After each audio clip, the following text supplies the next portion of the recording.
अस्सलामुअलैकुम नाजरीन, महकमा मौसमियात ने मौसम के हवाले से ख़तरनाक तरीन रिपोर्ट शेयर कर दी है। जी हाँ नाजरीन, महकमा मौसमियात की रिपोर्ट के मुताबिक किन इलाकों और किन शहरों में ख़तरनाक तरीन बारिश आने वाली है। आइए नाजरीन, आपको मुकम्मल तर तफसील से आगाह करते हैं इस छोटी सी वीडियो में।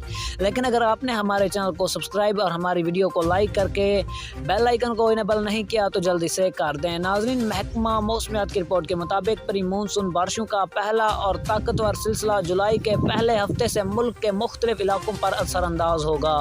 1 जुलाई से 2 जुलाई तक आज़ाद कश्मीर, पंजाब के कहीं कहीं इलाकों पर गरज चमक और आंधी के साथ बारिश का इम्कान है। जनूबी सिंध में भी बारिश की तवक्को की जा रही है। तो नाज़रीन, इसी के साथ दीजिए हमें इजाज़त, मिलते हैं नेक्स्ट अच्छी सी वीडियो में। तब तक के लिए अल्लाह निगहबान।